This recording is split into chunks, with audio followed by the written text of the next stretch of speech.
ان الحمد للہ نحمده ونستعینه ونستغفره ونعوذ باللہ من شرور انفسنا ومن سیئات اعمالنا من يهده الله فلا مضل له ومن يضلل فلا هادي له واشهد ان لا اله الا الله وحده لا شريك له واشهد ان محمدا عبده ورسوله اما بعد فان خير الحديث كتاب الله وخير الهدي هدي محمد صلى الله عليه واله وسلم وشر الامور محدثاتها وكل محدثة بدعة وكل بدعة ضلالة وكل ضلالة في النار. اعوذ باللہ السمیع العلیم من الشیطان الرجیم من ہمزہ ونفخہ ونفثہ بسم اللہ الرحمن الرحیم رب اشرح لی صدری ویسر لی امری واحلل عقدۃ من لسانی یفقہوا قولی. بسم اللہ الرحمن الرحیم ان اللہ وملائکتہ یصلون علی النبی یا ایہا الذین آمنوا صلوا علیہ وسلموا تسلیما. اللہم صل علی محمد وعلی آل محمد کما صلیت علی ابراہیم وعلی آل ابراہیم انک حمید مجید. اللہم بارک علی محمد وعلی آل محمد کما بارکت علی ابراہیم وعلی آل ابراہیم انک حمید مجید.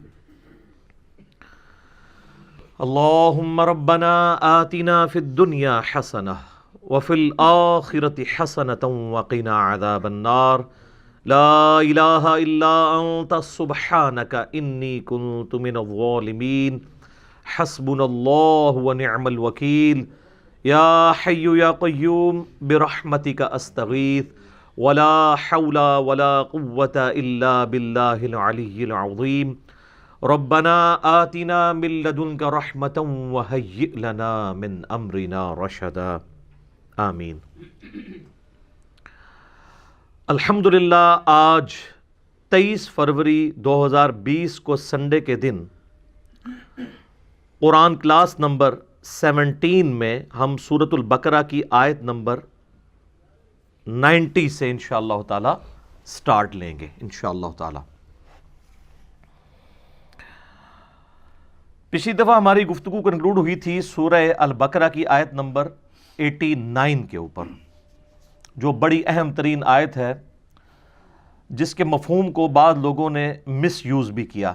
اس کے اوپر میں نے تفصیل سے پچھلی دفعہ گفتگو کی تھی کہ اللہ کے محبوب صلی اللہ علیہ وآلہ وسلم کے وسیلے کو دوسرے اینگل سے پیش کیا کہ یہودی جنگوں میں فتح پانے کے لیے نبی علیہ السلام کا وسیلہ یوز کرتے تھے اور اسی آیت کو وہ کوٹ کرتے ہیں.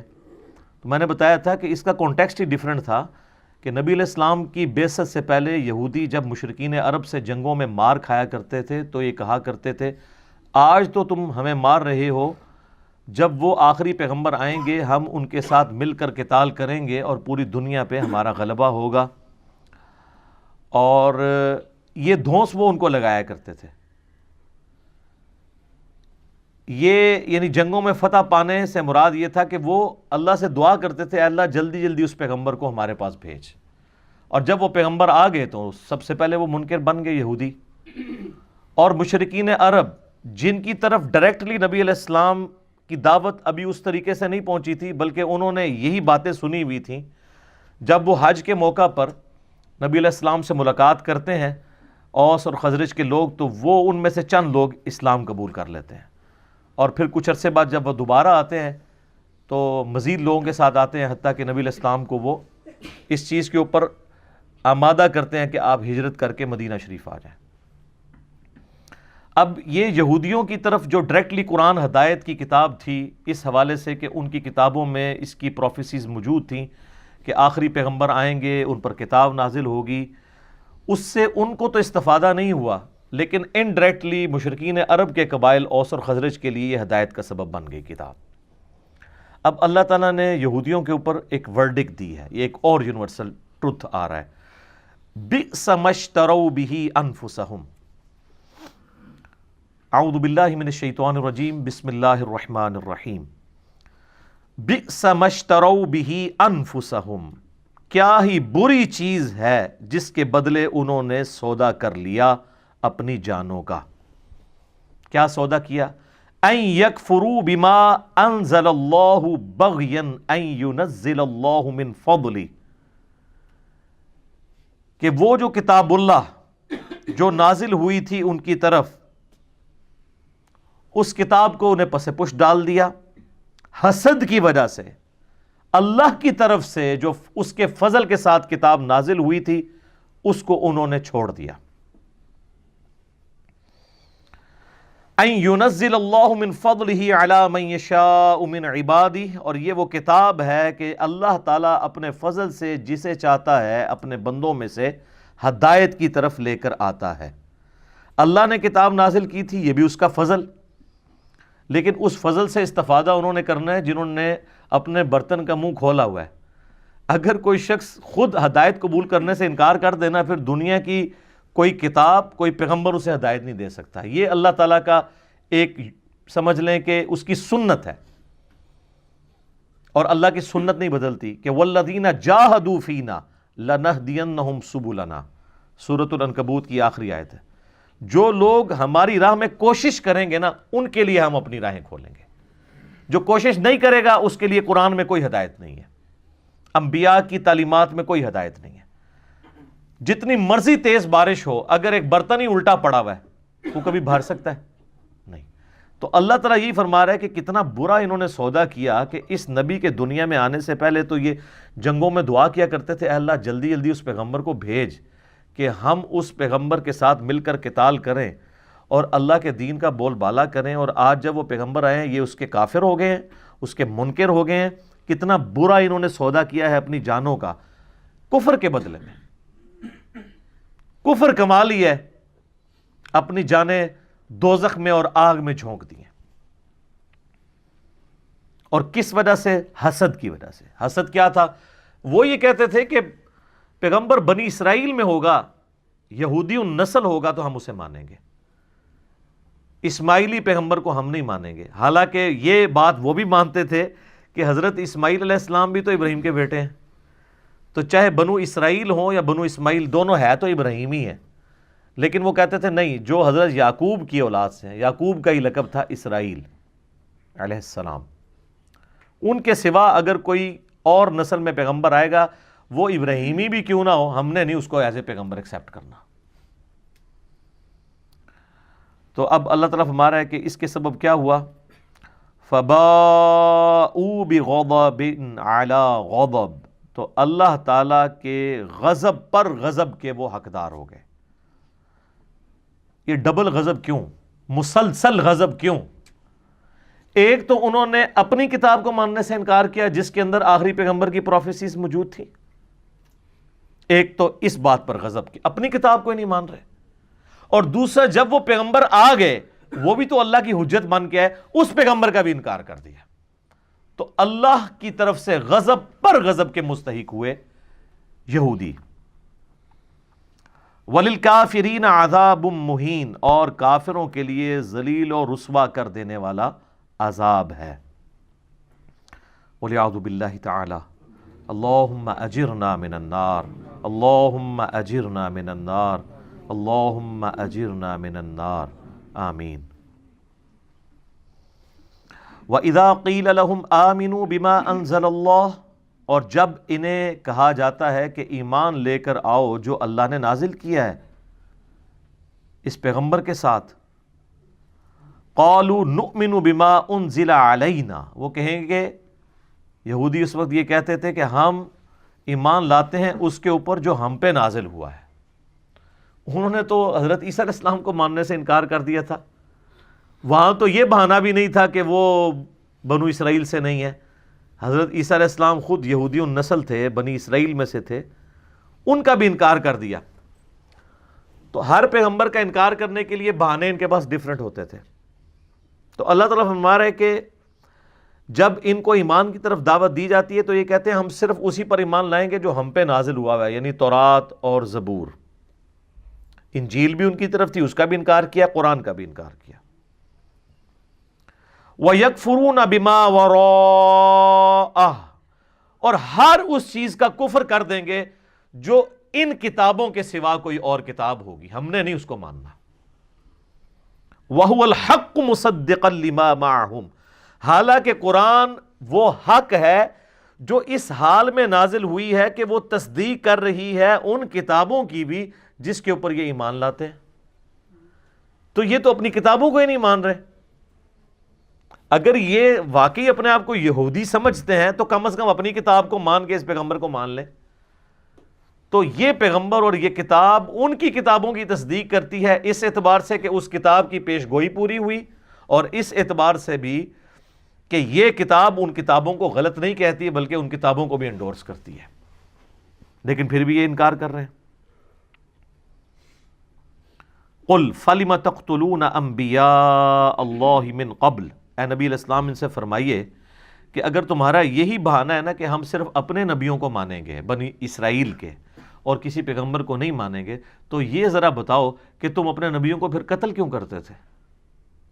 یہ پھکی ہے، اینٹی وینم، اسی اور اصول اور مبادی پہ الزامی جواب کہ اگر تم یہ کہتے ہو کہ محمد صلی اللہ علیہ وآلہ وسلم بنو اسرائیل میں سے ہوتے تو ہم انہیں مان لیتے، تو یہ بتاؤ بنی اسرائیل کے پیغمبروں کو قتل بھی تو تم لوگ خود ہی کرتے تھے، حتیٰ کہ عیسیٰ علیہ السلام کے بھی قتل کا فتویٰ نکالا، وہ تو اللہ نے ان کو زندہ اٹھا لیا، ادروائز حضرت عیسیٰ علیہ السلام کو بھی انہوں نے سولی چڑھا دینا تھا۔ تو اگر تمہاری یہ لاجک مان لی جائے کہ ہم اپنے سوا کسی اور پیغمبر کو نہیں مانیں گے جو کسی اور نسل سے ہوگا، تو جو تمہاری اپنی نسل سے پیغمبر آئے ہیں، حضرت زکریا علیہ السلام، یحییٰ علیہ السلام، ان کے علاوہ کئی انبیاء کو تو تم نے خود قتل کیا، ایون عیسیٰ علیہ السلام کو بھی قتل کرنے کی سازش کی۔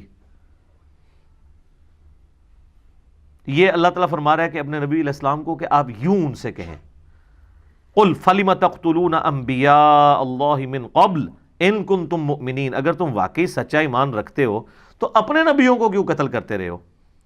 ظاہر ہے اس بات کا کیا جواب ہوگا کسی کے پاس؟ اس کا جواب صرف یہ ہوگا کہ اس کی بات نہیں سننی، کیونکہ بات ہی اتنی وزنی ہے۔ وَقَالَ الَّذِينَ كَفَرُوا لَا تَسْمَعُوا لِهَذَا الْقُرْآنِ وَالْغَوْا فِيهِ لَعَلَّكُمْ تَغْلِبُونَ، کافر کہتے ہیں قرآن جب پڑھا جا رہا ہو نا اس کو مت سنا کرو اور شور مچا دیا کرو، یہی ایک طریقہ ہے کہ تم قرآن پر غالب آ سکو، کیونکہ ان کو پتہ ہے قرآن پہ غلبہ کیسے ہوگا، کیونکہ اتنی لاجیکل یہ بک ہے کہ اس کا ہم لاجیکل آنسر تو نہیں دے سکتے، لیکن کم از کم شور مچا کے یہ تو کر سکتے ہیں کہ نہ خود سنیں نہ کسی کو سننے دیں۔ جب لوگ سنیں گے ہی نہیں تو قبول کیسے کریں گے؟ آج بھی یہ یاد رکھیے گا، جو یہ کہتا ہے نا کسی کی بات نہیں سننی، تو سب سے بڑی دلیل اس کی باطل پہ ہونے کی یہی ہے۔ اگر تم اپنے عقائد میں کانفیڈنٹ ہو تو کہو کہ جی ہماری بات تو 24 کیرٹ سونا ہے جی، پیش کریں قرآن و سنت پہ، کوئی اور بھی بات کرتا ہے آپ سنیں اس کی بات اور چیک کریں، اور جو کہ کسی کی سننی نہیں ہے تو آپ سمجھ لیں کہ دال میں کالا نہیں ہے، پوری دال ہی کالی ہے، کیونکہ وہ تو پچ کھیڑنا چاہتا ہے نا، نہ کھیڑیں گے نہ کھیڑن دیں گے۔ وَلَقَدْ جَاءَكُمْ مُوسَى بِالْبَيِّنَاتِ، اور بے شک تمہارے پاس تو موسیٰ علیہ السلام آئے تھے کھلے معجزات لے کر۔ دو بڑے معجزات ان کے کیا تھے؟ عصا پھینکتے تھے اژدہا بن جاتا تھا، وہ آگے سورۃ الاعراف میں ڈیٹیل آئے گی، اور دوسرا اپنے گریباں سے یوں ہاتھ نکالتے تھے تو یہ ہتھیلی بالکل سورج کی طرح روشن ہو جاتی تھی۔ اور اس کے علاوہ بھی 7 معجزات اور ہیں سورۃ الاعراف میں جو مختلف موقع پر حضرت موسیٰ علیہ السلام کی بد دعا کی وجہ سے ان اسرائیلیوں کے اوپر، اسرائیل کے جو مخالفین تھے فرعونی، ان کے اوپر اللہ تعالیٰ کی طرف سے مینڈکوں کا عذاب، کھٹمل کا عذاب یہ آئے تھے۔ تو موسیٰ علیہ السلام تو اتنی کھلی نشانیاں لے کے آئے، لیکن ثم اتخذتم العجل من بعدہ وانتم ظالمون، لیکن تمہاری یہ حالت ہے کہ تم موسیٰ علیہ السلام پہ ایمان بھی لائے، ان کو پیغمبر بھی مانا، لیکن چند دنوں کے لیے وہ کوہ طور پہ گئے تو تم نے ان کے پیچھے سے بچڑے کو پکڑ لیا، اس کو خدا ڈکلیئر کر دیا، جبکہ تم ظلم کر رہے تھے۔ اچھا آپ اندازہ کریں کہ وقت کا پیغمبر دنیا میں موجود ہے، ابھی فوت نہیں ہوا، صرف 40 دن کے لیے کوہ طور پہ گیا ہے، تو 70,000 اس نبی کے صحابہ مرتد ہو گئے. صحابہ ہی تھے نا، نبی پہ ایمان لائے سب کچھ. اور ہماری جو یہ امت ہے اس پہ اللہ کا خاص فضل ہے، یہ امت توحید ہے. آج پیغمبر کو دنیا سے گئے آلموسٹ 1400 سال گزر چکے ہیں، اس کے باوجود مائنیوٹ خرابیاں ضرور آئیں عقیدوں میں شرک کے اعتبار سے، لیکن شرک جلی نہیں آیا. آج بھی جو اللہ تعالیٰ کی صفات میں بھی شرک کر رہے ہیں نا، ان کو بھی آپ مشرک کہیں تو وہ برا مانتے ہیں. وہ کہتے ہیں ہم نماز میں پڑھتے ہیں محمد عبدہ و رسولہ، اور اب ہمیں مشرک کہہ رہے ہیں. ہم نبی علیہ السلام کو اللہ کا نہ تو بیٹا مانتے ہیں، ہم تو اللہ کا بندہ ہی مانتے ہیں. مسئلہ استانت میں جو ایشو آتا ہے وہ الگ اپنی جگہ، لیکن وہاں پہ بھی وہ کہیں گے ہم معبود نہیں مانتے، نبی علیہ السلام کو اللہ کا بندہ ہی مانتے ہیں. تو ایز فار ایز توحید فی ذات از کنسرنڈ، اللہ کی ذات میں جہاں تک توحید کا جو ایشو ہے یا شرک فی ذات کے حوالے سے، اس امت کو اللہ تعالیٰ نے محفوظ رکھا ہے. خاص کرم ہے اس امت کے اوپر. یہ قیامت تک کے لیے اس حوالے سے ایک یونیک امت ہے. باقی جو عقائد کی خرابیاں ہیں کم از کم وہ بھی دور کی جا سکتی ہیں، کیونکہ کتاب سلامت ہے. اگلے انبیاء کی تو کتابیں بھی چینج ہو گئی. تو اللہ تعالیٰ فرماتا ہے کہ تم لوگوں نے تو بچڑے کو الہ کے طور پہ مان لیا تھا، جبکہ تمہیں یہ بات پتہ تھی. یہ ظلم جب کر رہے تھے نا، تمہیں علم تھا یہ ظلم کر رہے ہو. وَإِذْ أَخَذْنَا مِيثَاقَكُمْ، اور یاد کرو جب ہم نے تم سے یہ عہد لیا تھا. تم سے مراد تمہارے آباء و اجداد سے 6 لاکھ ساتھی تھے حضرت موسیٰ علیہ السلام کے، 12 قبائل میں 50 ہزار کے. ہم نے تم سے ایک عہد لیا تھا. وَرَفَعْنَا فَوْقَكُمُ الطُّورَ، اور تم پر طور پہاڑ کو بلند کیا تھا. یہ وہ جو پہلے جتنے واقعات آئے ہیں نا وہ دوبارہ سے ریپیٹ ہو رہے ہیں اس میں، کہ وہ طور پہاڑ، اتنا بڑا پہاڑ اللہ نے بادل کی طرح سسپینڈ کر دیا ان کے سروں کے اوپر، اور کہا کہ پکڑو اس کتاب کو، تورات کے اوپر چلو. اب اتنی بڑی جب دھمکی ان کو لگائی گئی تو اس وقت تو بڑی مضبوطی کے ساتھ انہوں نے اس دھمکی کو ایکسیپٹ کرتے ہوئے کتاب اللہ کو مان لیا، لیکن بعد میں اس کا پاس نہیں رکھ سکے.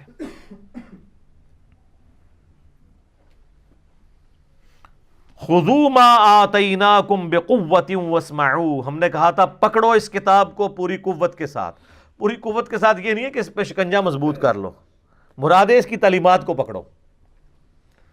یہاں بھی لوگ کہتے ہیں ہم جی قرآن تو پڑھ رہے ہیں. قرآن پڑھنے کا مطلب کیا ہے؟ تلاوت کرنی ہے اس کی، صرف اس کی تعلیمات پر عمل کرنا ہے پوری قوت کے ساتھ. مراد یہ کہ کتاب اللہ کے اوپر ایمان لاؤ، جیسا کہ حق ہے اس کی پیروی کرو.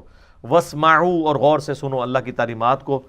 قالوا سمعنا وعصینا، لیکن ان کی حالت یہ تھی وہ کہتے تھے کہ سنا اور نافرمانی کی.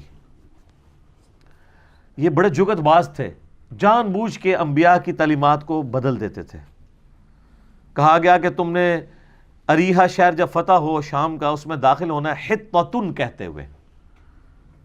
جوشوا ابن نون کے ساتھ جب وہ داخل ہوئے، یوشع ابن نون، جوشوا انگلش میں کہتے ہیں، تو انہوں نے حنطۃ کہنا شروع کر دیا، ہمیں گندم چاہیے. یہاں پہ کہا گیا کہو سمعنا واطعنا، ہم نے سنا اور اطاعت اختیار کی. انہوں نے کہا سمعنا وعصینا، ہم نے سنا اور نافرمانی کی. اور اگر کوئی کہتا تھا یہ کیا کہہ رہے ہو، وہ کہتے ہیں ہم نے کانوں کا علاج کراؤ، ہم نے اطعنا ہی کہا ہے. موٹا کر کے تو 19-20 کا ہی فرق ہے نا، سمعنا واطعنا یا سمعنا وعصینا. تو وہ کہتے تھے ہم نے تو یہی کہا ہے. وَأُشْرِبُوا فِي قُلُوبِهِمُ الْعِجْلَ بِكُفْرِهِمْ، اللہ تعالیٰ فرماتا ہے کہ بچڑے کی محبت ان کو پلا دی گئی ان کے کفر کے سبب. یہ اللہ کی طرف سے لعنت پڑ جاتی ہے. سورہ زخرف میں آتا ہے جو رحمان کے ذکر سے روگردانی اختیار کرتے ہیں ہم ان پہ شیطان مسلط کر دیتے ہیں. اللہ خود کر دیتا ہے. یہ سارا شر کس نے پیدا کیا ہے؟ اللہ ہی نہیں، کیونکہ پیدا کیا تو تبھی آزمائش ہے نا. من شر ما خلق. ہم اللہ سے جب پناہ مانگتے ہیں تو کہتے ہیں اے اللہ ہر اس چیز کے شر سے تیری پناہ میں آتے ہیں جو پیدا تو نہیں کی ہوئی ہے. شیطان کو کس نے پیدا کیا؟ اللہ نے. اللہ کو شیطان سے لڑنے کے لیے کو ہماری ضرورت ہے؟ 2 منٹ میں گیچی مروڑ دے اس کی. لیکن نہیں، مہلت دی ہوئی ہے کیونکہ ہماری آزمائش رکھ دی ہے نا اس کو. تو ہر شر کو پیدا اللہ نے کیا ہے، اس لیے خیر اور شر میں آپ تمیز کر کے سچائی تک پہنچیں. اللہ کو یہ پسند ہے. صرف خیر ہی خیر ہو تو وہ تو اللہ کے پاس آلریڈی اتنی بڑی مخلوق فرشتوں کی فارم میں موجود ہے، جو سورۃ الانبیاء میں آتا ہے کہ نہ وہ تھکتے ہیں نہ تھمتے ہیں، ہر وقت اس کی حمد اور تسبیح کرتے رہتے ہیں، اور جو اللہ حکم دیتا ہے اس کی خلاف ورزی کا وہ سوچتے بھی نہیں ہیں. اگر اللہ تعالیٰ نے یہی کام لینا ہوتا تو فرشتے کر رہے تھے وہ والی عبادت. اللہ نے وہ والی عبادت انسان سے طلب کی ہے کہ جو انسان اپنی مرضی سے کرے. اور میں اسی لیے کہتا ہوں کہ یہ وہ دولت ہے جو جبرائیل کے پاس بھی نہیں ہے. یہ کہا جاتا ہے نا ہے فرشتے سے بہتر انسان بننا. واقعی اگر انسان کا بچہ کو بن جائے. فرشتے اگر اللہ کو مانتے ہیں تو اللہ کی مرضی سے، انسان اگر اللہ کو مانتا ہے تو اپنی مرضی سے. توفیق الہی اپنی جگہ ہوتی ہے، لیکن توفیق بھی اس وقت ہوتی ہے جب انسان خود ڈیسیژن کرتا ہے. اور یہ ایک ڈیسیژن اللہ کو اتنا پیارا ہے کہ اس کے ایکویلنٹ کوئی اور چیز ہو ہی نہیں سکتی. فرشتے تو خود انسانوں کی خدمت میں لگے ہوئے ہیں سرکار.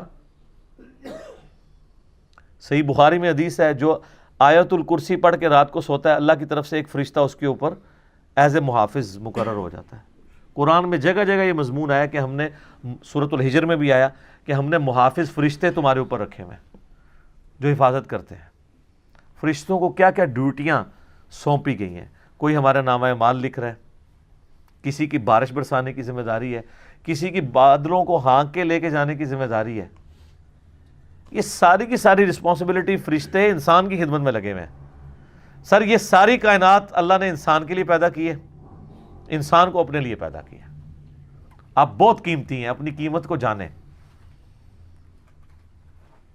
لیکن یہ انسان نکلنے بڑے تھوڑے سے ہیں، 0.0000001%.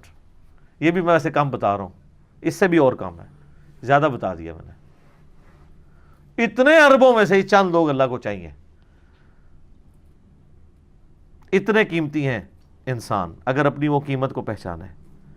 تو اللہ فرماتا ہے بچھڑے کی محبت ان کو پلا دی گئی ان کے کفر کے سبب. یعنی یہ کفر کے سبب کیا؟ ان کے اندر بیسیکلی یہ نافرمانی کا مادہ موجود تھا، کفر سے پہلے بھی تھا. کیونکہ سورۃ الاعراف کی آیت نمبر 138 میں آگے چل کے آئے گا، جو کہ مصحف کی ترتیب میں آگے ہے، لیکن سورۃ البقرہ سے پہلے 2/3 قرآن نازل ہو چکا ہوا تھا. لہٰذا یہاں پہ کچھ باتیں اشارتاً ہو رہی ہیں جو آلریڈی نازل ہو چکی ہوئی تھی. سورۃ الاعراف کی آیت نمبر 138 میں آئے گا کہ موسیٰ علیہ السلام جب یہ 6 لاکھ کا لشکر لے کے ایک جگہ سے گزرے، وہاں پہ کچھ لوگوں نے بتوں پر اعتکاف کیا ہوا تھا. تو حضرت موسیٰ کے ساتھیوں نے کہا کہ حضرت آپ بھی ہمارے لیے کوئی اللہ کا بت بنا دیں کہ ہم بھی اس پہ اعتکاف کر کے بیٹھ جائیں. تو اللہ نے کہا، اللہ کے پیغمبر حضرت موسیٰ علیہ السلام نے کہا اے اللہ میں اس جاہل قوم سے تیری پناہ میں آتا ہوں کہ اللہ کو مان رہے ہیں، اس کا پیغمبر اندر موجود ہے اور پیغمبر کو کہہ رہے ہیں کہ اللہ کا ایک بت بنا دو. تو یہ جو ان کے اندر خناس بھرا ہوا تھا نا بت پرستی کا، بس وہ انتظار میں ہی تھے. موسیٰ علیہ السلام گئے پیچھو کام بھی پاتا انہوں نے بچڑے والا. یہ بتوں کے اعتکاف والی ڈیمانڈ جو ہے نا، یہ بچڑے کو رب بنانے سے پہلے والا واقعہ ہے. تو اللہ رب ان کے اندر جو خناس چھپا ہوا تھا نا، اس کے سبب اللہ نے پھر ان کے اوپر ایسی مور لگائی کہ بچڑے کی محبت ان کو پلا دی گئی. اب یہ محبت بچڑے کی اتنی آسانی سے تو نہیں نکلتی. اسی لیے آپ کو یاد ہوگا ہم نے پچھلی کلاسوں میں جو گائے والا واقعہ کور کیا ہے، اللہ نے گائے کیوں ذبح کروائی ان سے؟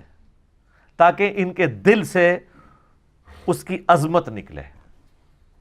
اور وہ کروائی بھی گولڈن کلر کی، کیونکہ انہوں نے بچڑا سونے کو پگھلا کے گولڈن کلر کا بنایا تھا.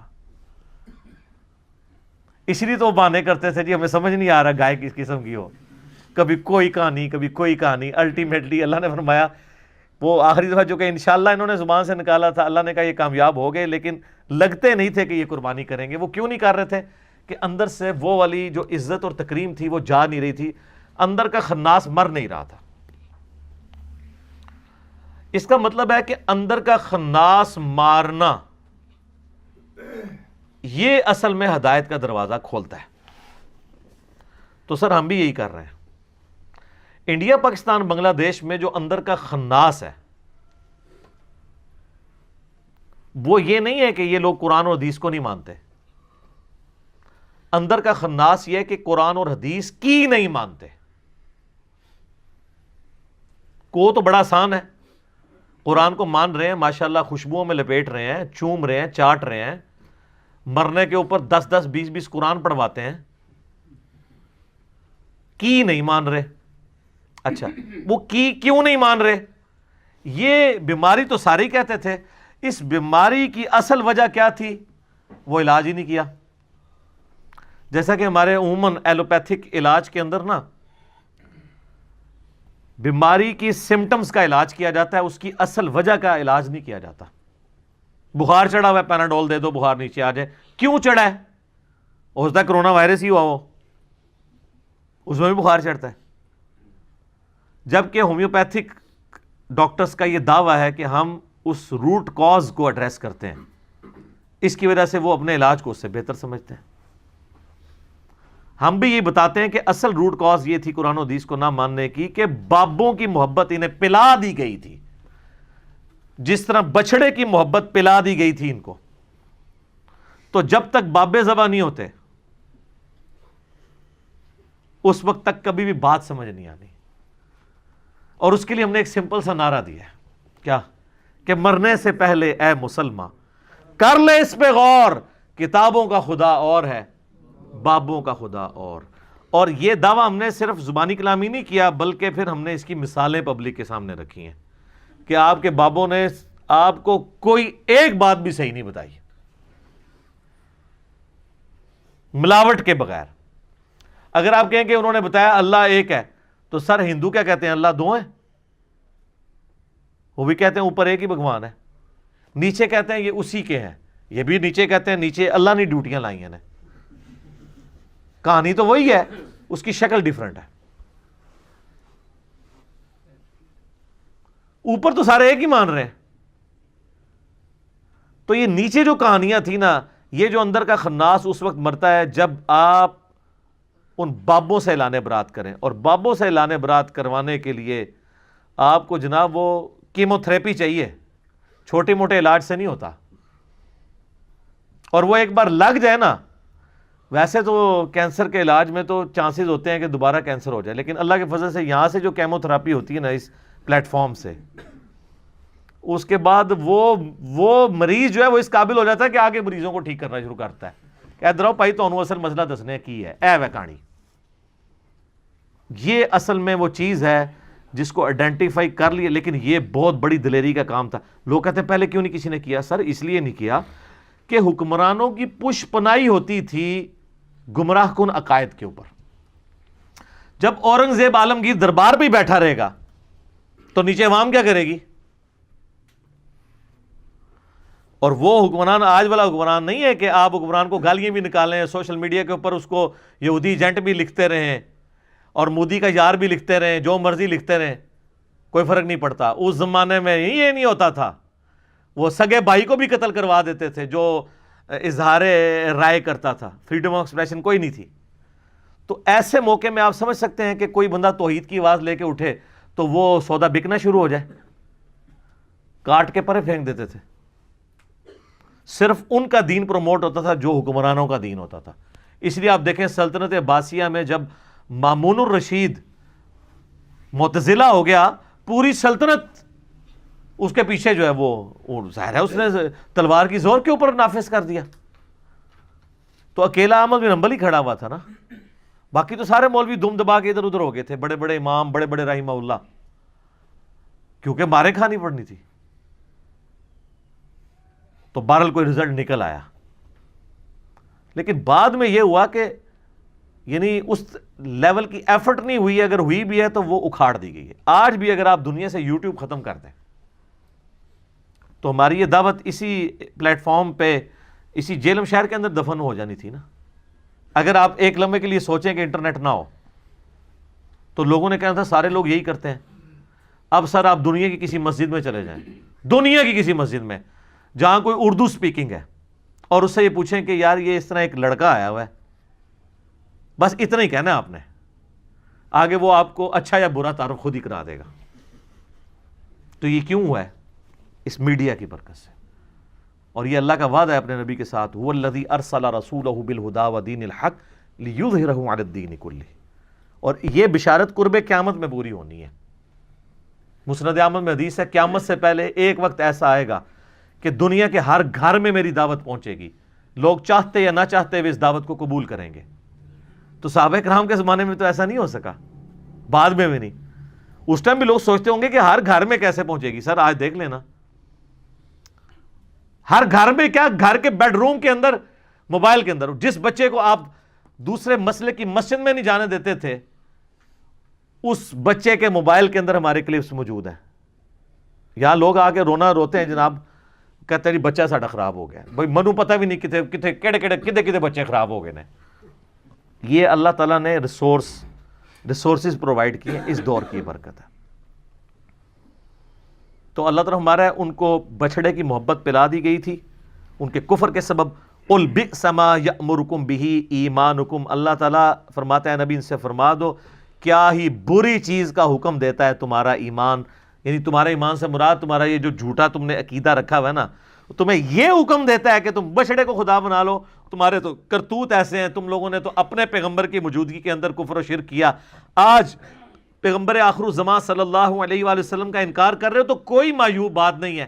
تم نے تو اپنے پیغمبر کے ساتھ یہ کچھ کیا کہ وہ کوہ طور پہ گئے، تم نے 70,000 یہودیوں نے ایک دن کے اندر اپنے عقیدے سے جو ہے وہ روگردانی کی، اور پھر وہ گزر چکا ہے کہ پھر ان کو قتل مرتد کی سزا ہوئی تھی۔ ایک دن میں 70,000 یہودی قتل کیے گئے تھے جو مرتد ہوئے تھے۔ ان کنتم مؤمنین، اگر تم واقعی مومن ہو تو ذرا غور کرو، تمہارے ایمان اس چیز کا متقاضی ہے کہ تم لوگ شرک کرو؟ اب ایک اور یونیورسل ٹروتھ آ رہا ہے۔ سر یہ جو یونیورسل ٹروتھ ہے نا، یہ ساری امتوں پہ فٹ بیٹھتے ہیں۔ یہودی کہتے تھے ہم اللہ کے چہیتے ہیں، اللہ کے بڑے لاڈلے ہیں، بلکہ وہ تو سمجھتے تھے کہ ہم اللہ کی فیملی سے ہی ہیں، کیونکہ ہم پیغمبروں کی فیملی سے ہیں، ہماری نسل ابراہیمی ہے، اور ہم chosen people of the lord ہیں، اللہ کے چنے ہوئے لوگ ہیں۔ چنے ہوئے تو تھے نا، یا بنی اسرائیل اذکروا نعمتی التی انعمت علیکم وانی فضلتکم علی العالمین۔ لیکن چوزن پیپل تو وہ تھے جنہوں نے واقعی اس حق کو قبول کیا، ورنہ انہی چوزن پیپلز میں سے پیغمبر موجود ہیں اور ان کے ساتھی بندر اور خنزیر کی شکل میں بنا دیے گئے ہیں اصحاب سبت۔ اصحاب سبت کون تھے؟ وہ یہودی تھے نا، جنہوں نے ہفتے کے دن کے شکار کے معاملے میں روگردانی کی تھی۔ تو وقت کا پیغمبر تو موجود تھا ان کے اندر، یوشع ابن نون۔ بخاری مسلم دونوں میں حدیث ہے، نبی علیہ السلام نے فرمایا کہ بنی اسرائیل کا انتظام ہمیشہ پیغمبروں کے ہاتھ میں رہا ہے، مسلسل حضرت موسیٰ علیہ السلام سے لے کر عیسیٰ علیہ السلام تک 1400 سال تک ان کی تار ٹوٹی نہیں ہے۔ ایک پیغمبر موت سے پہلے اپنی جگہ ایک دوسرے پیغمبر کو خلیفہ بنا کے جاتا تھا، 1400 سال تک پیغمبر آتے رہے، 3 کتابیں نازل ہوں، اور حشر یہ ہو رہا ہے۔ اللہ تعالیٰ اب ان سے کہہ رہا ہے قُلْ إِن كَانَتْ لَكُمُ الدَّارُ الْآخِرَةُ عِنْدَ اللَّهِ خَالِصَةً مِّن دُونِ النَّاسِ، اے نبی ان سے فرماؤ کہ اگر یہ تم سمجھتے ہو کہ آخرت میں جو جنت ہے، آخرت کی زندگی کے حقدار صرف تم ہی ہو، جنت، وہ کہتے ہیں جنت حسین دی، کہتے ہیں نا، اور خود حسینیوں والا ایک کام بھی نہیں، سوٹیں لگا رہے ہیں اور کہہ رہے ہیں جنت حسین کی۔ اللہ تعالیٰ ہمارے، اگر تم یہ سمجھتے ہو نا باقی لوگوں کو چھوڑ کے جنت کے حقدار صرف تم ہو، فَتَمَنَّوُا الْمَوْتَ إِن كُنتُمْ صَادِقِينَ، تو ذرا پھر یہ دعا کیا کرو، اے اللہ جلدی جلدی موت دے، میں جنت میں پہنچ جاؤں۔ ہاں تو آپ میں سے کون کون تیار ہے؟ یہ لٹمس ٹیسٹ اللہ نے رکھا ہے کہ جو واقعی جنت کا حقدار ہے نا، وہ ہر وقت اس انتظار میں رہے گا یا اللہ موت آئے، میں جلدی جلدی جنت میں پہنچوں۔ تمنا کرو موت کی، موت کی دعا کرنے کی اجازت نہیں ہے، بخاری مسلم میں حدیث ہے، نبی علیہ السلام نے منع کیا کہ کوئی شخص یہ دعا نہ کرے کہ اللہ مجھے موت دے دے مصائب سے تنگ آ کے، کیونکہ وہ مصائب تو آپ کا امتحان ہے، لیکن تمنا کی جا سکتی ہے اگر حالات و واقعات اتنے بگڑ جائیں تو بالکل ٹھیک ہے۔ امام بخاری کے ساتھ ان کی زندگی میں یہی ہوا ہے نا، ان کے کلاس فیلوز نے ان کے خلاف اتنا پراپوگنڈا کیا کہ جس شہر میں جاتے تھے شہر کے دروازے پہ پہلے ہی بندہ کھڑا ہوتا تھا کہ حضرت ادھر نہیں آنا، آپ تو گمراہ ہیں۔ آج ان کے حضرت ان کے مریدوں کو کوئی جانتا بھی نہیں ہے، پوری دنیا میں بخاری بخاری ہو رہی ہے، ٹھیک ہے، یہ بات ہے۔ لیکن یہ لوگ اپنی زندگی میں ساروں نے بڑی بڑی تکلیفیں کاٹی ہیں۔ امام حنیفہ رحمہ اللہ کو زہر کا پیالہ پینا پڑا ہے منصور کی جیل کے اندر، زبردستی، اور محبت میں آپ چیف جسٹس بن جائیں، ان کا میں نے نہیں بننا، ان کا اچھا آپ نہیں بن رہے تو میں آپ کو زہر دے دوں گا۔ وہ کہتے ہیں میں اہل ہی نہیں اس کا، اس لیے وہ کہتے تھے کہ پھر اپنی مرضی کے فتوے لیں گے یہ۔ تو خلیفہ منصور نے کہا کہ آپ جھوٹ بول رہے ہیں کہ آپ اس کے اہل نہیں ہیں، آپ اہل ہیں۔ تو انہوں نے کہا جو شخص جھوٹا ہوتا ہے تو وہ تو ویسے ہی اہل نہیں رہتا۔ پھکی دیتی امام حنیفہ نے بھی کہ تم انہوں اگر جھوٹا کہہ رہے ہیں تو مطلب پھر تو میں ویسے ہی اہل کوئی نہیں ہوں۔ اور وہ اصل میں تقیہ کر رہے تھے کہ میں اہل اس اعتبار سے نہیں ہوں کہ جو تم مجھ سے فتوے لینا چاہتے ہو نا، یہ دنیا کا کتا میں نہیں بن سکتا۔ جو بعد میں قاضی ابو یوسف نے جو گندے فتوے دیے ہیں، الامان والحفیظ، انہی کے شاگرد نے، اور پھر اسی بنیاد پہ تلوار کی زور کے اوپر فقہ حنفی انہوں نے پھیلا دیے۔ امام حنیفہ تو بیچارے جس عہدے کو قبول نہ کرنے کی وجہ سے مر گئے، ان کے شاگرد نے اسی عہدے کو قبول کر کے زبردستی حکومت وقت کی پشت پناہی کے ساتھ سارے معاملات کیے۔ یہ سر فرق ہے، کیونکہ ان کو نظر آ رہا تھا کہ اس کا نقصان کیا ہوگا۔ تو اللہ تعالیٰ مارا ہے کہ اگر تم یہ سمجھتے ہو نا جنت آپ کے لیے خاص ہے یہودیوں، اور تم اللہ تعالیٰ کے بڑی لاڈلی امت ہو، تو دل میں کبھی تمنا تو کرو نا موت کی۔ سر جو لوگ اللہ سے محبت کرنے والے ہیں نا، ان کے دل میں تو ہر وقت موت کی تمنا رہتی ہے۔ صحیح مسلم میں حدیث ہے، جو شہادت کی تمنا کے بغیر مرا وہ کفر کی شاخ پہ مرا، نفاق کی شاخ پہ مرا، منافقت کی تمنا تو موجود ہے۔ بخاری میں حدیث موجود ہے، سعد ابن معاذ کو جب تیر لگا گھٹنے میں، اب چھوٹا سا ایک زخم ہی تھا،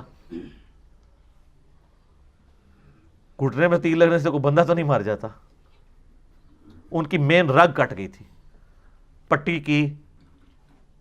پھر انہوں نے دعا کی، اے اللہ اگر مشرکین عرب نبی علیہ السلام کے اوپر اب نہیں چڑھائی کریں گے جس طرح کہ انہوں نے بدر میں کی، احد میں کی، اور آج خندق میں کی ہے، اس کے بعد اگر کوئی ایسا معاملہ نہیں ہونے والا تو اسی زخم کو میرے لیے کھول دے اور مجھے شہادت کی موت دے دے۔ یہ صحیح بخاری میں۔ تو وہ زخم ان کا جاری ہو گیا، سعد ابن معاذ کو اللہ تعالیٰ نے شہادت کی موت دے دی۔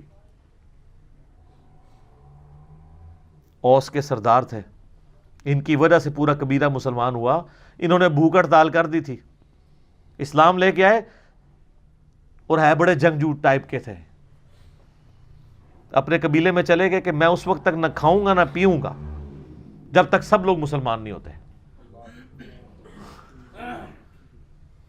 سر عمر سیریز میں انہوں نے سعد ابن معاذ کو فلمایا ہے، مدینے جاتے ہی سب سے بڑا جو سمجھ لینا تلخ تجربہ تھا مسلمانوں کے لیے وہ یہ تھا، کیونکہ مدینے کا ڈان جو تھا نا وہ سعد ابن معاذ تھا، کوئی چسکتا بھی نہیں سی انہوں تو بغیر، اور ڈان تھے وہاں کے، اور اللہ نے دیکھے کہاں پہنچا دیا، اور ان کو وہ شہادت کی تمنا ملی، کیونکہ بخاری میں موجود ہے نبی علیہ السلام نے خندق کے موقع پہ کہہ دیا تھا کہ یہ آخری دفعہ ہے کہ کافر تم پہ آئے ہیں، اب تم کافروں پہ حملہ کرو گے، اور وہی ہوا۔ اگلے سال نبی علیہ السلام نے پھر 6 ہجری کے اندر عمرے کا ارادہ کیا، وہ صلح حدیبیہ ہو گئی، 7 ہجری میں غزوہ خیبر ہوا، 8 میں فتح مکہ ہو گیا۔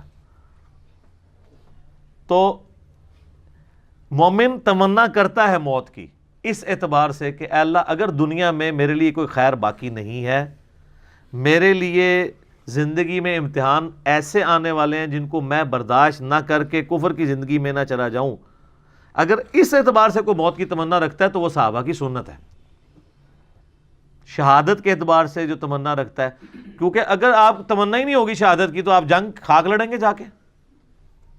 خالد ابن ولید جو ہے وہ کس طریقے سے ان کے اعصاب کے اوپر سوار تھے رومنز کے اور پرشینز کے. وہ سیدھا پہلے تو خط بھجواتے تھے کہ میں وہ قوم لے کے آ رہا ہوں کہ تمہیں شراب اتنی محبوب نہیں ہے, عورتیں اتنی محبوب نہیں ہیں جتنا وہ موت سے محبت رکھتے ہیں. تو سر ایسے جو لوگ ہیں جو آپ کے ذہن میں شاید کھر دماغ ہوں, ان کے آگے کون سی سپر پاور ٹھہر سکتی ہے؟ لمیٹڈ ریسورسز کے ساتھ یرموک اور قادسیہ کے اندر انہوں نے ناکو چنے چبوا دیے ان کو. تو اللہ تعالیٰ ہمارا یہودی ہو, اگر تمہیں یہ یقین ہے نا کہ تم جنت تمہارے لیے گارنٹیڈ ہے, تو ایک دفعہ موت کی تمنا تو کرو اگر تم سچے ہو. اور اللہ تعالیٰ خود ہی جواب دے رہا ہے وَلَن يَتَمَنَّوْهُ أَبَدًا بِمَا قَدَّمَتْ أَيْدِيهِمْ, یہ کبھی بھی موت کی تمنا نہیں کریں گے بسبب ان اعمال کے جو انہوں نے آگے بھیجے ہوئے ہیں. ان کو پتہ ہے کہ کرتوت ہم نے کیا کیے ہوئے ہیں. یہاں بھی میں آپ کو بتا دوں, یہ جو لوگ بڑی بڑھ چڑھ کے تقریریں کر رہے ہوتے ہیں نا, اگر آپ سیریسلی ان سے سوال کریں نا تو ان کا پول کھل جاتا ہے. بڑا بڑا دعویٰ کرتے ہیں او جی موت کا ایک وقت مقرر ہے جو آنا ہے, تو یہ 10 باڈی گارڈ کیوں رکھے ہوئے ساتھ؟ اور حالت یہ ہوتی ہے کہ بس وہ ٹائلٹ بغیر باڈی گارڈ کے جا رہے ہوتے ہیں, باقی ساری ایکٹیویٹیز اس طریقے سے کر رہے ہوتے ہیں. اور مریدین کہہ رہے ہوتے ہیں الا ان اولیاء اللہ لا خوف علیہم ولا هم یحزنون, ان کے مریدین ہوتے ہیں وہ. یہ سر فرق ہے. پھر یہ دعوے کرنا آسان ہے, یا دعویٰ نہ کریں. باڈی گارڈ رکھنا کوئی بری چیز نہیں ہے, نبی علیہ السلام نے بھی رکھے ہیں. ہاں, جب وہ آیت نازل ہوئی سورۃ المائدہ کی, سورہ الحجر کی, واللہ یعصمک من الناس, اے نبی اللہ تعالیٰ آپ کی حفاظت کرے گا لوگوں کے اگینسٹ, تو پھر نبی علیہ السلام نے باڈی گارڈ رکھنے چھوڑ دیے تھے. یہ جائز ہے, لیکن جو انہوں نے تماشا لگایا ہوتا ہے نا اس حد تک وہم تک, یہ ایک ایکسٹریم رویہ ہے. یہ یاد رکھیے گا, اسباب اور مسبب الاسباب کو بیلنس کرنا ضروری ہے. ایک خاص حد تک ہی آپ اسباب کو مینج کر سکتے ہیں, نظر مسبب الاسباب کے اوپر ہونی چاہیے. یہ نہ ہو اسباب پہ اتنا تکیہ ہو جائے کہ اللہ سے ہی نظر ہٹ جائے, پھر انسان کے پلے کوئی شے نہیں رہتی. اللہ فرماتا ہے کبھی بھی یہ موت کی تمنا نہیں کریں گے. جو انہوں نے کرتوت آگے بھیجے ان کو پتہ ہے کہ ہماری پھینٹی لگنی آگے. واللہ علیم بالظالمین, اللہ تعالیٰ خوب جانتا ہے ایسے ظالموں کو. وَلَتَجِدَنَّهُمْ أَحْرَصَ النَّاسِ عَلَى حَيَاةٍ, اور تم ضرور پاؤ گے ان یہودیوں کو حریص دنیا کی زندگی کا. وَمِنَ الَّذِينَ أَشْرَكُوا, حتیٰ کہ مشرکین سے بھی بڑھ کے یہ دنیا کی زندگی سے محبت کرتے ہیں. سر مشرکین نے تو گردنیں کٹائی ہیں بدر میں آ کے, یہودیوں کی تو ضرورت ہی نہیں ہوتی تھی, انہوں نے تو کلمہ پڑھ لیا ہوا تھا. کلمہ کیوں پڑھ لیا تھا؟ مارے جائیں گے. اوپر سے کلمہ پڑھا ہوا, اندر سے یہودی. یہ دلیر ہوتے تو یا کافر ہوتے یا مسلمان ہوتے تو اللہ ہمارا ان سے تو زیادہ دلیر مشرک ہیں, کم از کم اپنے باطل عقیدے پہ قائم تو رہے نا. اسی لیے آپ دیکھیں مکے میں کوئی منافق نہیں تھا, یا کافر تھے یا مسلمان تھے, کیونکہ وہ بت پرست تھے تو کٹر بت پرست تھے, مواحد ہوئے تو کٹر مواحد ہوئے. یہ چونکہ دنیا دار لوگ تھے, یہ دونوں پارٹیوں کو خوش رکھتے تھے. جس طرح آج کل جو دنیاوی علماء ہیں سب کو خوش رکھتے ہیں, ان سے سارے خوش ہوتے ہیں, سب کے مطلب کی کوئی نہ کوئی بات کر دیتے ہیں, میٹھی میٹھی باتیں. یود احدہم لو یعمر الف سنہ, ان میں سے ہر ایک کی خواہش ہے کہ وہ زندہ رکھا جائے اسے 1000 سال کے لیے. 1000 سال کی زندگی کی وہ تمنا رکھتا ہے. حالانکہ 1000 سال کس نے زندہ رہنا ہے؟ بہت لاٹری کسی کی نکلا ہے تو وہ بھی سینچری کرتا ہے. اور آج کل تو یہ پرانے ہی ہیں جو 70s تک پہنچے ہوئے ہیں, نئے تو 50 کے اندر فارغ ہو رہے ہیں. کتنے خوش نصیب ہیں یار, جس کو 70 سال بعد جنت ملنی ہے 50 سال بعد ہی مل جائے ہے. وما ہوا بمزحزح, اور نہیں بچا سکتا ان کو عذاب, من العذاب, عذاب میں سے اتنی مدت زندہ رہنا. یعنی اگر یہ 1000 سال بھی کوئی زندہ رہ لے تو مرنے کے بعد تو عذاب آنا ہی ہے, موت تو نہیں ٹلنی نا. 1000 سال بعد بھی عذاب جو شروع ہونا ہے 1000 سال بعد بھی شروع ہونا ہے. میں نے پچھلی دفعہ بتایا تھا ایک پھیرا لگنا ہے نا جب دوزخ کا, ساری کی ساری دنیا کی جو آسائشیں کافور ہو جائیں گی.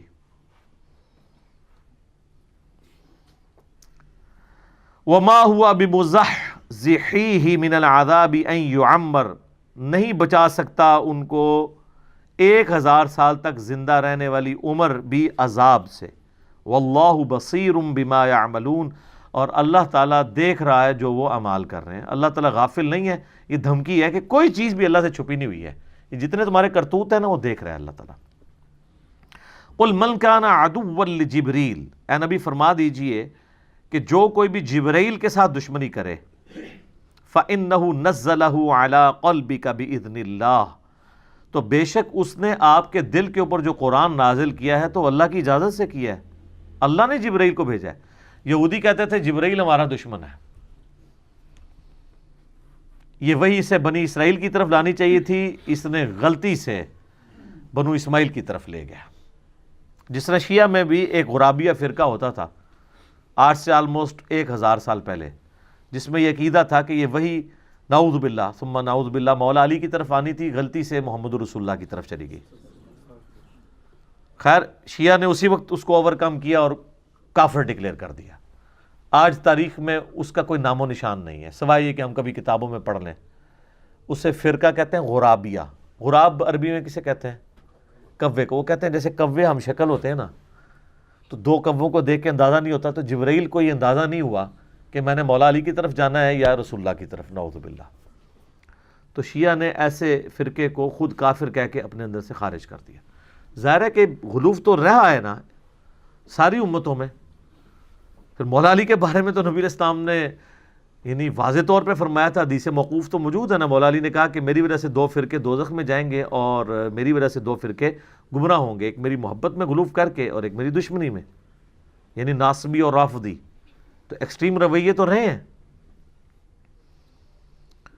تو اس امت میں بھی یعنی آپ سمجھ لیں کہ عیسیٰ ابن مریم کی مثل ہے مولا علی, کہ یہودیوں نے ان کا انکار کیا اور گمراہ ہوئے, اور عیسائیوں نے ان کی شان میں غلوف کیا اور گمراہ ہوئے. یہاں پہ بھی مولا علی کی شان میں غلوف کیا, روافض نے گمراہ ہوئے, اور ناصبیوں نے ان سے بغض رکھ کے گمراہ ہوئے. تو اللہ تعالیٰ فرما رہا ہے کہ جو جبرائیل سے دشمنی کرتا ہے اس کو یہ پتہ نہیں وہ دشمنی کس سے کر رہا ہے, وہ تو اللہ سے کر رہا ہے. جبرائیل کو اپنی مرضی سے آیا تھا. سورہ التحریم میں آتا ہے کہ فرشتے تو وہی کرتے ہیں جو اللہ ان کو حکم دیتا ہے, اور فرشتوں کا سردار جبرائیل وہ اللہ کی مرضی کے بغیر آ جائے گا. مصدقا لما بین یدیہ, جبکہ یہ کتاب اس حال میں نازل ہوئی ہے کہ وہ تصدیق کر رہی ہے جو تمہارے ہاتھوں میں آلریڈی کتاب موجود ہے. یہ کوئی نئی دعوت نہیں لے کے آئی, اسی کو رینیو کرنے کے لیے آئی ہے. وَہُدًى وَبُشْرَىٰ لِلْمُؤْمِنِينَ, اور یہ ہدایت ہے اور بشارت ہے ان لوگوں کے لیے جو بات مان لیں, جو ایمان لانے والے ہیں. جو بات نہیں مانیں گے ان کے لیے تو قرآن میں کوئی ہدایت نہیں ہے.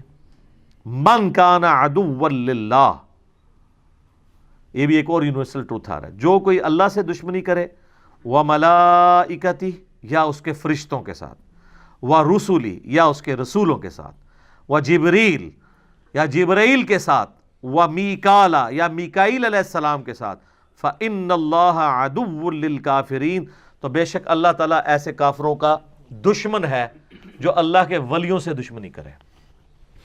اس کے کانٹیکسٹ میں وہ بخاری کی ایک حدیث بھی ہے کہ اللہ تعالیٰ فرماتا ہے جو میرے ولی سے دشمنی کرے میرا اس کے خلاف اعلان جنگ ہے,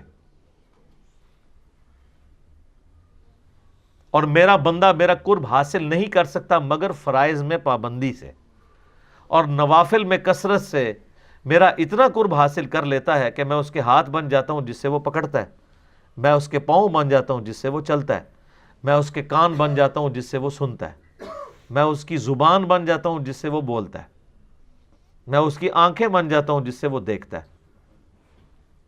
بس انڈیا پاکستان بنگلہ دیش میں یہاں کے نا حدیث کو چھوڑ دیتے ہیں کیونکہ انہوں نے اپنے بابے نکالنے ہوتے ہیں اس حدیث میں سے. اچھا, اور یہ حدیثیں ان بابوں پہ فٹ کر رہے ہوتے ہیں جنہوں نے اپنے ناموں کے کلمے پڑھائے ہیں, جنہوں نے انڈیا پاکستان میں شرک پھیلایا ہے. مجھے بتائیں قرآن اگر ولی اللہ کی بات کرتا ہے تو اس ولی اللہ کی کرے گی نا جو قرآن کے موجود جب نازل ہو رہا تھا اس وقت جو لوگ تھے. قرآن میں کہیں لکھا ہوا ہے کہ 1200 سال بعد فلانا ولی آئے گا, 500 سال بعد فلانا آئے گا. قرآن جب ولی کی بات کرتا ہے تو کس ولی کی بات کرتا ہے؟ صحابہ اور اہل بیت کی, جن کی کوئی کرامت نہیں ہے. شیخ عبد القادر جیلانی نے 12 سال بعد برات کاٹ لی. حضرت عمر نے کیڑی برات کڈی ہے؟ حضرت ابوبکر نے کچھ بھی نہیں کڈا. سب کہانی ہے جھوٹ. تو یہ میں آپ کو فرق بتا رہا ہوں. تو اس حدیث میں آگے الفاظ ہیں کہ میرا بندہ جب اپنے دشمن کے اگینسٹ مجھ سے پناہ طلب کرتا ہے تو میں اسے پناہ دیتا ہوں. اپنے دشمن کے اگینسٹ مجھ سے دعا کرتا ہے, میں اس کی دعا قبول کرتا ہوں. اگر وہ اللہ کا ہاتھ ہی بن چکا ہے پھر اللہ سے کیا مانگ رہا ہے؟ وہ اللہ سے مانگنے کی ضرورت نہیں. ایک بندہ اللہ کا ہاتھ اس کا ہاتھ بن چکا ہے تو جدھر مرضی ہاتھ لے جائے, وہ جس کی مرضی گیچی پر روڑ دے. اللہ سے کیا مانگ رہا ہے وہ پھر؟ کہ اللہ مجھے اپنے دشمن کے اگینسٹ تو بچا لے. تو اللہ کو تو چاہیے وہ کہے کہ یار تنو ہاتھ بناتا ہے نا, کر جو مرضی. یہ مطلب ہی غلط ہے اس کا. ہاتھ بن جاتا ہوں, پاؤں بن جاتا ہوں, آنکھیں بن جاتا ہوں, مراد یہ ہے کہ اس کے ہاتھ, پاؤں, آنکھیں, کان یہ اللہ کی اطاعت میں ہی اٹھتے ہیں, اللہ کے نافرمان نہیں ہوتے. یہ مطلب ہے. اچھا وہ اس میں بھی اگلی کہانی کراتے ہیں. وہ کہتے ہیں جی وہ تو پہلے ہی گناہ نہیں کر رہا تھا تبھی تو اسے انعام ملا ہے, اور آپ انعام کو کہہ رہے ہیں کہ پھر دوبارہ وہی انعام مل رہا ہے. اس نے اپنی کان, آنکھیں اور ہاتھوں کو گناہوں سے محفوظ کیا ہے تو وہ ولی بنا ہے نا. اب آپ دوبارہ اس کو کہہ رہے ہیں کہ ولی بننے کی وجہ سے اس کی آنکھیں, کان اور یہ سب کچھ یہ جو ہے گناہوں سے محفوظ ہو جائیں گے, تو پھر انعام کیا ہوا ہے نا کہانی. ویسے سر ادھر علاج اتنے ہے سرجن صاحب کو. میرے بھائی کوئی دنیا کا بڑے سے بڑا بابا یہ کہہ سکتا ہے کہ میں جو اب ولی بن گیا ہوں تو اب مرتے دم تک میرا ایمان سلامت رہے گا؟ اس کی گارنٹی کوئی شخص اپنے بارے میں کہہ سکتا ہے؟ کوئی صحابی بھی کہہ سکتا ہے سوائے جن کو بائی نیم جنت کی بشارت ہوئی ہے. وہ بھی انہوں نے خود نہیں کہا, اللہ نے وحی کے ذریعے بتایا. ورنہ تو فتح مکہ پہ کتنے ایمان لانے والے حضور کی وفات کے بعد مرتد ہوئے ہیں اور حضرت بکر کے خلاف کھڑے ہو گئے, منکرین زکوٰۃ, مسلمہ کذاب کے ساتھ ملنے والے لوگ. تو مراد یہ ہے کہ جو بندہ اعمال میں استقامت کرتا ہے نا, میں اس کی آنکھیں بن جاتا ہوں, کان بن جاتا ہوں, ہاتھ بن جاتا ہوں.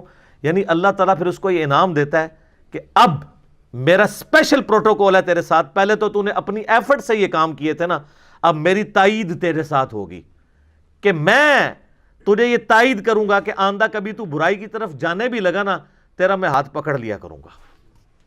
جیسے کہ یوسف علیہ السلام کا پکڑا. قرآن میں الفاظ ہیں یوسف بھی اس عورت کا قصد کر لیتا اگر اللہ کی برہان نہ دیکھتا. تو تسی کیڑے اپنے آپ کو بڑا وڈا سمجھتے ہو اور اللہ سے بے نیاز سمجھتے ہو؟ یوسف تو پیغمبر تھے, وہ بے نیاز نہیں ہے اللہ سے, تو بابا کون سا بے نیاز ہو سکتا ہے اللہ سے؟ تو اس کا مطلب یہ ہے ہاتھ بن جاتا ہوں, پاؤں بن جاتا ہوں. اور یہ تو ہمارا حضور کے بارے میں عقیدہ نہیں ہے کہ آپ کی زبان جو ہے وہ اللہ کی زبان ہے. ہم یہ کہتے ہیں کہ آپ کی زبان پر اللہ کا کلام جاری ہوتا ہے. وما ينطق عن الهوى ان هو الا وحی یوحى. نبی الاسلام وہ کہتے ہیں جو اللہ وحی کرتا ہے ان کے اوپر. یہ قرآن میں جو ہے نا کہ ان پر اللہ کا ہاتھ تھا. جب نبی الاسلام بیعت کر رہے تھے تو اللہ کا ہاتھ مراد یہ کہ گویا نبی کی بیعت اللہ کی بیعت ہے, فزیکل ہاتھ نہیں. کیونکہ قرآن میں ہے من یطیع الرسول فقد اطاع اللہ, جس نے رسول اللہ کی اطاعت کی اس نے اللہ کی اطاعت کی. تو جو چیزیں بالمفہوم اور با محاورہ ہوتی ہیں اس کو فزیکل معنی یہ پہنا دیتے ہیں اور آگے کہانیاں کراتے ہیں. تو اللہ تعالیٰ فرماتا ہے کہ جو کوئی دشمنی کرے گا اللہ کے ساتھ, اس کے فرشتوں کے ساتھ, جبرائیل کے ساتھ, میکائیل کے ساتھ, تو اللہ تعالیٰ ایسے کافروں کا دشمن ہے. اور آج بھی جو صحیح اولیاء اللہ سے دشمنی کرے گا اللہ کی ان کے ساتھ دشمنی ہے, یہ ذہن میں رکھیے گا. اور صحیح اولیاء اللہ وہ ہوں گے جو اللہ کی عبادت کروائیں گے, اپنی عبادت نہیں. آپ مجھے بتائیں, ویسے کو عام بندہ کوئی چھوٹی سی بات کر دے تو لوگ کیا کہتے ہیں جی, کتنا متکبر ہے جی, میں کرتا ہے, کہتے ہیں نا. تو یہ جو بابا کہتا ہے آپ کو کہ جو میرا مرید ہو گیا میں جنت میں نہیں جاؤں گا اس وقت تک جب تک کہ آپ کو ساتھ نہ لے جاؤں, اس کی میں نہیں آپ کو نظر آتی؟ ادھر کہتے ہیں سبحان اللہ, اتنی بڑی میں کے اوپر سبحان اللہ. اللہ کہنا چاہیے لعنت اللہ علی الکاذبین، ایسے جھوٹے پہ اللہ کی لعنت ہو جو یہ دعویٰ کر رہا ہے. تمام ولیوں کی گردن پہ میرا پاؤں ہے. اتنا متکبر شخص. کیا ابو بکر نے کبھی کہا ہے کہ ساری امت کی گردن پہ میرا پاؤں ہے؟ آپ کا بابا کہتا ہے، آپ کہتے ہیں سبحان اللہ. تو لعنت ہے پھر ایسے عقیدے کے اوپر جو ایسے متکبرین کو اولیاء اللہ سمجھتے ہیں. میں ان بزرگوں کو کچھ نہیں کہہ رہا، ہو سکتا ہے انہوں نے نہ کہا ہو، لیکن آپ کہانیاں کروا رہے ہیں کہ انہوں نے کہا ہوا ہے. تو آپ ذرا تھنک آؤٹ آف باکس کریں جو اتنا متکبر ہو. اب میں آپ کو بتاتا ہوں اللہ کے نیک بندے کی نشانی کیا ہے. بخاری مسلم دونوں میں ہے، اے میری بیٹی فاطمہ اس بات پہ نہ کرنا کہ اللہ کے نبی کی بیٹی ہو، اگر اللہ نے پکڑ لیا تو میں تمہارے کچھ کام نہیں آؤں گا. تو سیدہ فاطمہ تو جنتی عورتوں کی سردار ہیں. آپ کے بابے جو ہیں وہ تو اس قابل بھی نہیں ہیں کہ وہ ان کی جوتیوں کی خاک بھی لے سکیں سیدہ فاطمہ کی، اور ان کے اندر آکڑ اتنی ہے کہ میں اپنے مرید جنت میں لے کے جاؤں گا.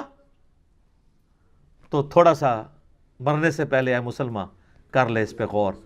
کتابوں کا خدا اور ہے، بابوں کا خدا اور جب تو غور کر لے گا تیرے اندر سے آواز آئے گی کیا کہ نہ میں وابی نہ میں بابی، میں ہوں مسلم علمی کتابیں. ٹھیک ہو گیا جی. صلوات بر محمد وآل محمد. اللہم صلی علی محمد وعلی آل محمد کما صلیت علی ابراہیم وعلی آل ابراہیم انک حمید مجید. اللہم بارک علی محمد وعلی آل محمد کما بارکت علی ابراہیم وعلی آل ابراہیم انک حمید مجید. اللہ تعالیٰ سے دعا ہے جو حق بات میں نے کہی اللہ تعالیٰ ہمارے دلوں میں راسخ فرمائے. اگر جذبات میں میرے منہ سے کوئی غلط بات نکل گئی اللہ تعالیٰ ہمیں معاف کر دے اور ہمارے دلوں سے بھی محو کر دے. ہمیں کتاب و سنت کی تعلیمات پر عمل کر کے دوسرے بھائیوں تک پہنچانے کی توفیق عطا فرمائے. سبحانک اللہم و بحمدک اشہد ان لا الہ الا انت استغفرک و اتوب الیک وما علینا الا البلاغ المبین. جزاکم اللہ خیرا.